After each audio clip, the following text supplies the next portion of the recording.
मैंने प्रधानमंत्री जी का बयान देखा और उनका जो बयान था वो तथ्यों से बहुत परे था। हकीकत ये है कि स्वर्गीय पायलट साहब जब वायुसेना में थे उसके बाद जनसेवा के लिए कांग्रेस पार्टी में आए और स्वर्गीय इंदिरा जी से प्रेरणा लेकर वो कांग्रेस में वो शामिल हुए और लंबे समय तक जनता की सेवा करी कांग्रेस में रहते हुए और जीवन भर उन्होंने सांप्रदायिक ताकतों के खिलाफ अपनी राजस्थान में चुनाव प्रचार खत्म होते ही पायलट ने दे दिया मोदी को तगड़ा झटका।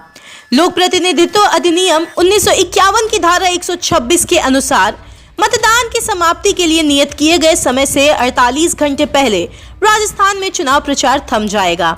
यानी इस तरह आज 23 नवंबर को शाम 6 बजे से 25 नवंबर को मतदान समाप्ति अवधि शाम 6 बजे तक यह प्रभावी रहेगा। वहीं चुनाव प्रचार के आखिरी दिन ही राजस्थान के पूर्व उप मुख्यमंत्री सचिन पायलट ने पीएम मोदी के बयान पर आलोचना करते हुए उन पर जमकर हमला बोला है। दरअसल राजस्थान के भीलवाड़ा जिले में एक जनसभा को संबोधित करते हुए प्रधानमंत्री मोदी ने दावा किया था कि राजेश पायलट ने एक बार पार्टी की भलाई के लिए इस कांग्रेस परिवार को चुनौती दी थी, लेकिन यह परिवार ऐसा है कि राजेश जी को दंडित करने के बाद वे उनके बेटे को भी दंडित करने में जुटे हैं। वहीं अब पीएम मोदी के दावे पर प्रतिक्रिया देते हुए सचिन पायलट ने मीडिया कर्मियों से कहा कि मेरे दिवंगत पिता ने 1998 में शरद पवार के साथ कांग्रेस अध्यक्ष पद के लिए सीताराम केसरी के खिलाफ चुनाव लड़ा था। उस समय सोनिया गांधी सक्रिय राजनीति में नहीं थी। केसरी ने वह चुनाव जीता और बाद में कार्य समिति में पवार और मेरे पिता दोनों को नामांकित किया। उन्होंने कहा एक स्वस्थ लोकतांत्रिक संगठन और राजनीतिक दल को इसी तरह काम करना चाहिए।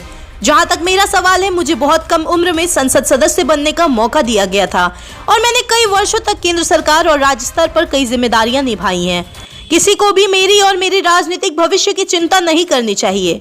मेरी पार्टी और लोग इस बारे में चिंता करेंगे और मेरी अच्छी देखभाल करेंगे। पायलट ने कहा कि उनके पिता इंदिरा गांधी से प्रेरित होकर कांग्रेस में शामिल हुए और उन्होंने लंबे समय तक जनता की सेवा की है और जीवन भर सांप्रदायिक ताकतों से लड़ते रहे।